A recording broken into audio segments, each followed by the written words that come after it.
So, binabala ko ngayong magsimula na sa aking part-time job. So, last time nakwento ko sa inyo ay napakita ko na rin sa inyo kung paano ako So, magkano yung total ng kinita ko ngayong araw na to? Nasa sisimula sa pag-Uber driver.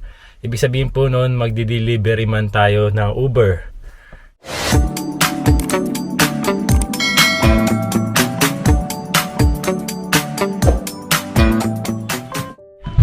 Bye-bye. Bye.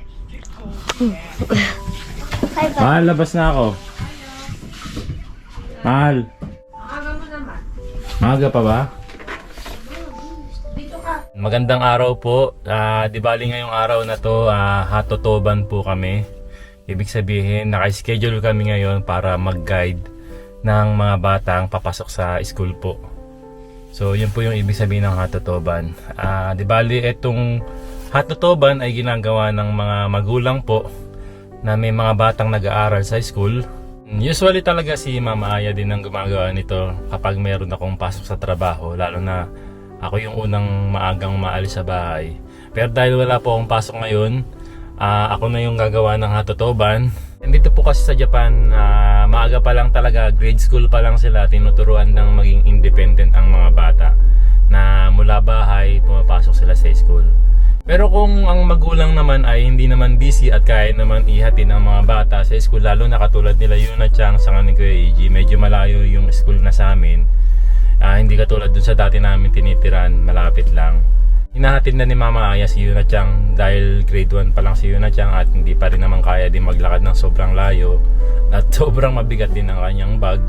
Kaya si Kuya EG naman, pwede naman din sumabay, ihatid siya, kaya lang mas gusto niya talagang maglakad. Gusto niyang mag-exercise daw yung kanyang mga legs kasi nang sa ganun hindi siya nahihirapan daw sa Ondokay kapag meron silang running sa school. Kaya nung last time nag first place siya nun nanalo siya ng first place sa running.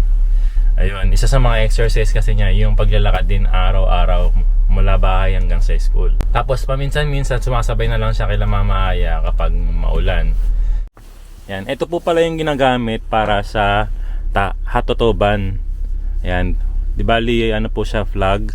Tapos ito naman kasama to dahil ang laman po nito ay ayan, isang note kung saan isusulat mo dyan kung ano yung nangyari sa isang araw ng paghahatotoban mo. Tapos meron din silang kasamang raincoat kung sakaling maulan, pwede mong gamitin yan. Tapos ito naman is schedule ng mga pangalan kung sino or kanino mo ibibigay yung bag na to sa susunod na maghahatotoban. Ayan. So di bali after kong maghahatotoban, dadalhin ko naman tong bag na to sa susunod na maghahatotoban para bukas. Andito na po ako malapit sa school kung saan ako maghahatotoban. Ayan, sobrang lakas ng hangin. Lamig. Yan, dito po tayo maghahatotoban sa pedestrian na to. Sa mga tatawid na bata papunta sa school. Dati kasi doon yung hatotoban namin, malapit sa bahay namin dati.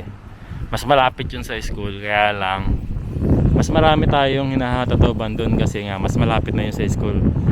Doon lahat dumadaan ng mga bata. Dito konti lang ang mga batang dumadaan dito, kaya konti lang yung hatotoban natin dito.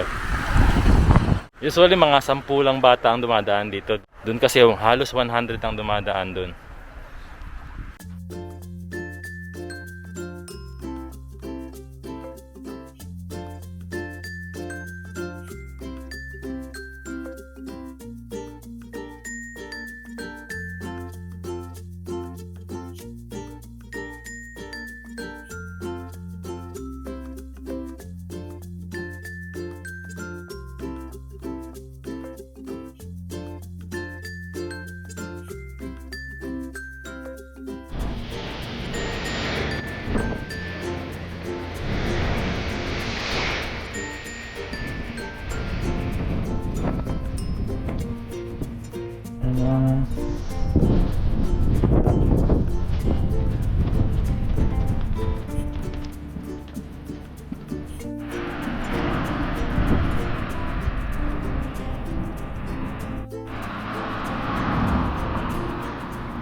Ayun si Kuya AG. Dito rin siya kasi dumadaan papuntang school. Pogi ah. Tulitin mo kayo? Wala kang nakalimutan, Je? Wala. Okay ka. Tara. Ingat ha. Opo. Gambate. Muskoshi, graduation na.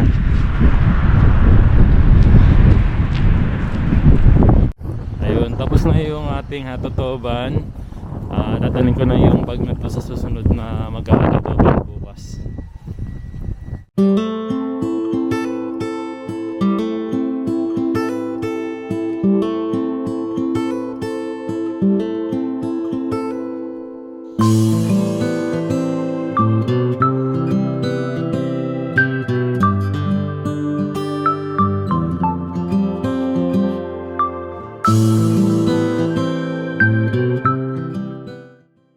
Nakabalik na ako sa bahay pero palabas uli ako. Pupunta naman ako kay Bayaw. Kasi nga ngayong araw na to binabalak ko ngayong magsimula na sa aking part-time job. So last time nakwento ko sa inyo napakita ko na rin sa inyo kung paano ako nagsisimula sa pag-Uber driver. Ibig sabihin po noon magdi-delivery man tayo ng Uber. So yun. Yung Uber po kasi is application na kung saan pwede mag-order ng mga pagkain. And kung gusto nyo rin magkaroon ng Uber application, dalawang klase siya. Meron siyang Uber Eats kung saan pwede kang umorder. And meron namang Uber para naman sa mga magdi-deliver. So, kung gusto mo rin magkaroon ng account dito sa Uber, ayan, i-click mo lang yung link na ilalagay ko sa comment section natin para makapag-register ka ng sarili mong Uber application. Ayan. Tapos sa first order mo sa Uber Eats, magkakaroon ka ng 2,000 yen na coupon. Halos magiging libre yung unang order mo sa Uber Eats. So punta muna ako kay Bayaw kasi kukunin ko na sa kanya yung motor na binebenta niya sa akin. Siyempre, di ba nga, dahil nga magdi-deliver tayo, kailangan siyempre meron tayong gagamiting motor. Ayan, nakabalik na tayo sa bahay. Nakuha ko na rin yung motor, dinala ni Bayaw kanina. Tapos, ayan, dahil nga magdi-deliver ako sa Uber Eats, so kailangan natin ng delivery bag. Ayan, nagagamitin natin paglalagyan ng mga order ng mga tao dito. And hindi pa kasi ako nakabili ng sarili ko, pinahiram lang to ni Bayaw. Pero umorder na ako sa Uber nito, nagkakalaga niya siya ng 4,000 yen. Mas mahal kasi sa Amazon Sa Amazon nasa 6,000, 7,000 yen. Kaya doon na ako mismo sa may Uber umorder 4,000 yen. Ayan, di bali yan. Pwede siya sa pizza. Ayan, na-adjust daw ito. Then yung sa loob naman niya is para din sa mga hot and cold na pagkain. Ayan, pakita ko sa inyo. So yan, Uber Eats. Ganyan yung itsura ng loob niya. Pang hot and cold talaga na pagkain. So spacious talaga siya. Tapos na-extend kong nasa baba para kung sakaling pizza yung in-order, magkakasya dyan. Ayan, ready na tayo. Tapos pakita ko lang sa inyo yung motor na nakuha natin. Ayan. So di bali ito yung motor na nakuha natin or nabili natin kay Bayaw. Ayan, nandyan na yung motor natin na gagamitin natin. So ready na rin yung lalagyan ng cellphone para nakikita natin kung saan yung orders. Tapos kompleto na siya, may relos siya nilagay dun.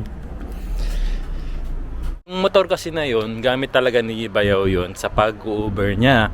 Kaya lang, pansamantala daw na titigil muna siya sa pag-Uber pala kasi sobrang busy ngayon yung trabaho nila.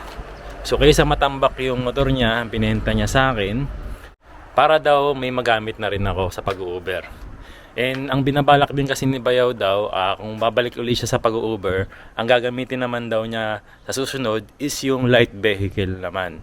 Ibig sabihin yung parang maliit na sasakyan na pwede kasi rin yung pang delivery. Ako kasi mas preferred ko na motor yung gamitin ko. Masyado kasing matakaw sa gas ang maliit na sasakyan. Tapos wala naman din akong maliit na sasakyan na extra kasi malaking sasakyan tong akin. Hindi naman pwedeng gamitin ko kay Mama Aya kasi ginagamit din niya sa work yun. Tapos paghatid-hatid ng mga bata. Naisip ko motor na lang ang kunin ko kasi magagamit ko rin yun kapag papasok ako sa trabaho. At least makakatipid din ako sa gas. Yun. magkano ko nabili yung motor ni Bayaw. Di bali second hand kasi siya. Nabili ko sa kanya ng 65,000 yen. Ayan. Sa tingin ko mura na yon. And maganda pa yung motor. So ayan, good luck sa aking part-time job. Mag-i-start na ako ngayon. And ayan, pakita ko sa inyo yung ilan sa mga deliver ko ngayon. So dahil first time ko, medyo kinakabahan pa, kaya mga clip lang muna yung mga papakita ko sa inyo, ha.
Ayan, may first order agad tayo. And ito yung order niya. So pasok tayo, kunin na natin yung kanyang order. Pick upin na natin dito. And first time ko makapunta rito sa restaurant na to. Konnichiwa, uba des. Ay, arigatou gozaimasu. Yan, hawak ko na yung order sa atin. Eh, nalagay lang muna natin sa bag to, siyempre.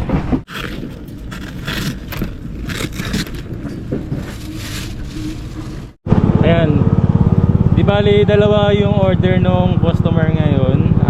Isa dun sa kinuha ko kanina, saka isa dun sa pupuntahan ko ngayon sa Hotomoto.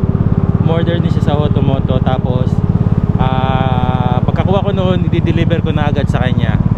Ayan, di bali papunta na ako sa Hotomoto ngayon. 6 minutes from dun sa kinuha ko kanina sa first pick up natin.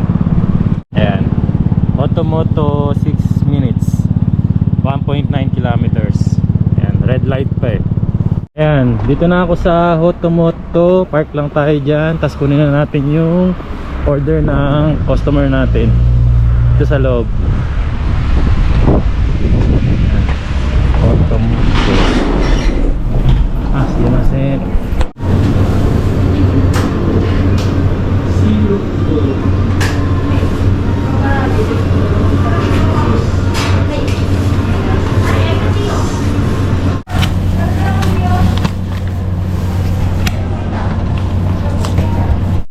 Ayan, nakuha ko na yung nakuha ko na pick up ko na yung dalawang orders niya. And dadalhin ko naman ngayon sa bahay nung umorder, siyempre. Ayan, biyahe na tayo. So dahil pick up na, complete pick up, di-deliver ko naman to 8 minutes mula rito hanggang sa bahay nung 2.6 kilometers. Ayan, confirmed delivery. So ang request ni customer is meet at door. So kailangan kong mag doorbell tapos i-meet ko siya sa pintuan mismo. Yung iba kasi nagre-request ng leave at door, iiwanan na lang sa pintuan. Ito naman meet at door daw siya. Okay, punta na natin. So 8 minutes, 2.6 kilometers.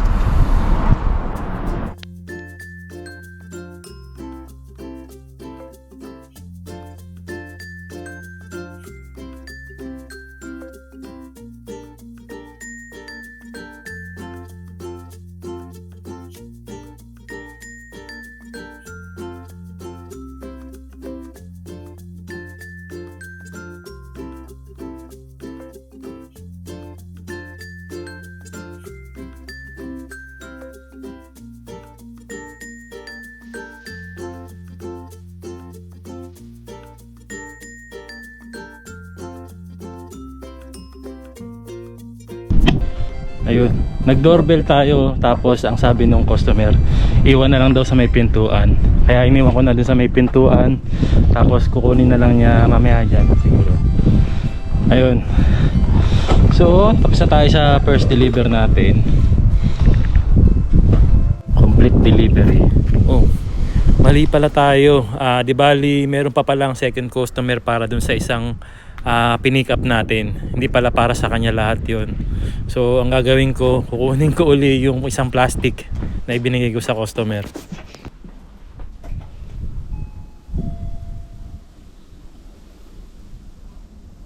Hi.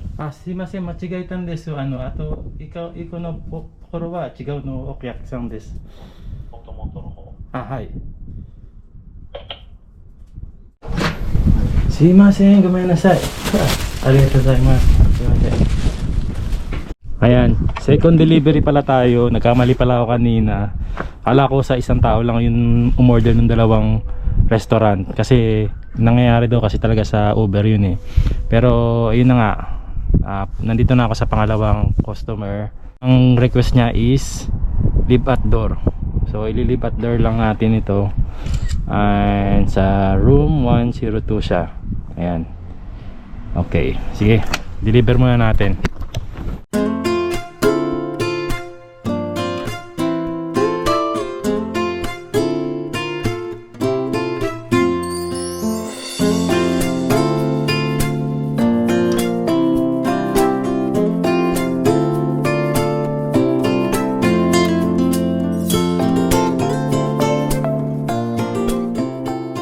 Yun, tapos na ako mag-deliver and as of now naka ano na tayo, naka 1,416 yen na tayo.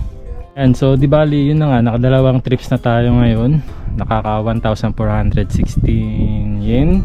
So yun, nagawa ko yung delivery na to in 55 minutes and 6 seconds. Ayan, 11.5 kilometers. So actually mas mabilis sana natin magagawa to kung hindi ako nagbablog, pero dahil nagbablog tayo para mapakita ko sa inyo, tumagal tayo ng 55 minutes. Siguro magagawa sana natin to mga 30 to 40 minutes. Ayun, pero yun, gusto ko lang share sa inyo eh. Ayan, antay na lang muna ako ng next delivery or next orders. Ayan, pag tumunog tong Uber natin, may next order na agad ako. Tapos update ko na lang kayo kung magkano yung kikitain ko buong maghapon.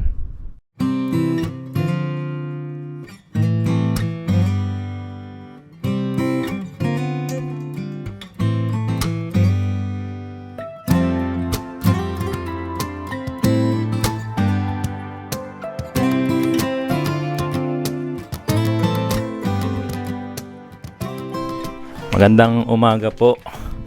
So kagigising lang natin, and ayun na nga, kahapon nag-Uber drive tayo, nag-delivery man tayo kahapon. And anong oras na ba ako natapos? 8 PM, alas 8 na ako ng gabi natapos. So di bali naka 15 rides tayo kahapon, or naka 15 delivery. So kahapon nag-start ako ng 10:16 AM. Tapos natapos naman ako ng 8:08 PM ng gabi. Yung 15 rides na yon, hindi naman po siya dire-diretso, kasi from 10 AM tumigil ako ng 1 PM kasi tapos na yung time ng lunch. So wala nang masyadong umu-order, kaya nagpahinga ako at kumain na rin muna. Tapos bumalik na ako ng 4 PM, tapos natapos ako ng 8 PM.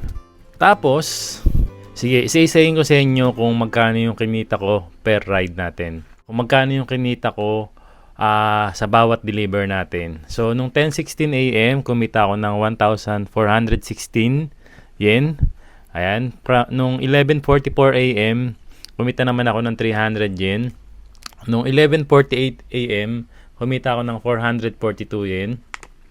Nung 12:05 PM, kumita ako ng 306 yen. So, nung 12:18 PM, kumita naman ako ng 630 yen. Tapos, nung 12:51 PM, kumita ako ng 627 yen. As afternoon, tumigil ako from 12:51 PM. Tapos bumalik na ako ng 3:57 PM. Actually bala ko sana lalabas ako 5 PM na kasi bago mag-dinner. Pero habang nasa bahay ako, inopen ko lang yung Uber app ko kasi nakaka-receive naman siya ng order kahit nasa loob lang ako ng bahay. So tumunog siya nung 3:57 PM. Kaya sabi ko sayang naman, lumabas na ako para i-pick up yung order and i-deliver na rin. So kumita ako ng 408 yen nun. Pero after ng 3:57 PM, bumalik agad ako sa bahay kasi alam kong wala pang masyadong order din nun. Dahil ang bala ko nga, 5 PM pa ako lalabas or before 6. Ayun, nasa bahay lang ako from 3:57 PM hanggang tumunog siya nung 5:52 PM. Ayun, nasa bahay pa rin ako nung 5:52 PM, tumunog siya. Yun, lumabas na ako. Nag-deliver ako noon, kumita ako ng 424 yen. So after kong mag-deliver noon, nagdire-diretso na yung pagtunog nung orders. So may order agad nung 6:19 PM, nakumita ako ng 2,164 yen. Nagulat ako, sobrang laki nun, 2,164 yen. Although dalawang orders naman yun, dalawang restaurant, dalawang customer. Pero sulit na sulit yun kasi 2,164 yen. Isang lang, dadaanan mo lang lahat ng orders na yun. Tapos, tumunog uli agad. After ko i-deliver yun, tumunog nung 7 PM. Nakapag-deliver din ako noon ng 1,327 yen. No? Ang laki nung kitaan pagdating ng gabi. Tapos, nung 7:52 PM, kumita ako ng 1,493 yen. 'Di ba? Ang laki. Tapos nung 8:08 PM, kumita na ako ng 564 yen. Tapos after nun, umuwi na ako. Tapos kahit umuwi na ako nung 8:08 PM, inopen ko pa lang din yung aking app habang kumakain kami. Tinignan ko kung meron darating na order. Then after namin kumain, mga bandang before 9 or 9 ata yun, tumunog siya. So may biyahe ako, 595 sana yun, yen. 20 minutes ida-drive, balikan. Kaya lang hindi ko na siya in-accept kasi nakapaghubad na ako ng damit. Ang lamig sa labas. So kung isusuot ko pa yun, tatagal pa ako. Baka malate ako sa pagde-deliver. Medyo maging bad image sa atin yun sa pagde-deliver. Hindi ko na lang in-accept yung orders. So yun, sayang din yun pero wala, nakatanggal na yung mga damit ko eh. Kasi naka-4 na patong ako eh. Isang t-shirt sa loob, isang heat-tech sa loob pa, tapos naka-jacket pa ako ng hoodie, tapos naka-jacket pa ako ng makapal.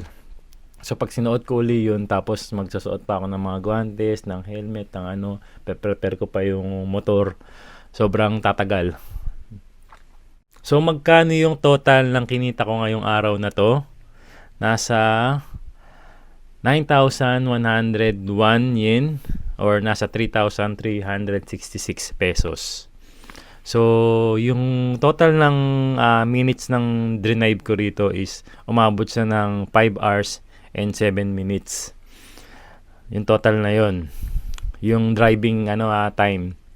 Tapos yung kilometers na na-drive ko is 46.5 kilometers. Ang total ng drive ko. Malaki yung kitaan ng isang part-time job na pag-Uber. Ayan. Kung sa tingin nyo okay din, pwede nyo naman din i-try ito, lalo na sa mga kababayan natin na nakatira dito. Magandang part-time job to. Kung itatanong nyo kung mag-full-time ba ako sa pag-Uber drive, yun ay hindi ko pa alam. Wala pa sa isip kong mag-full-time Uber drive. Kinuha ko lang talaga siya as part-time job, pang dagdag sa kita or income namin dito sa Japan.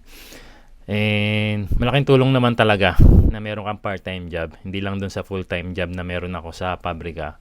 Maganda rin na meron kang ibang pinagkakitaan, no?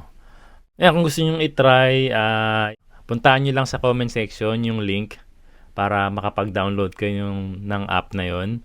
Or kung gusto niyo naman mag-download ng app ng Uber Eats app kung saan pwede kayong umorder naman, pwede rin. Kasi bibigyan kayo ng coupon kung saan pwede nyo magamit sa pag-order.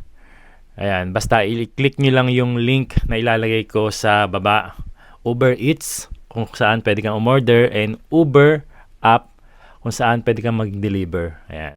Ayan, maraming salamat sa pagsama nyo ngayong araw na to. Ayan, hanggang sa susunod na video na lang ulit. Salamat po.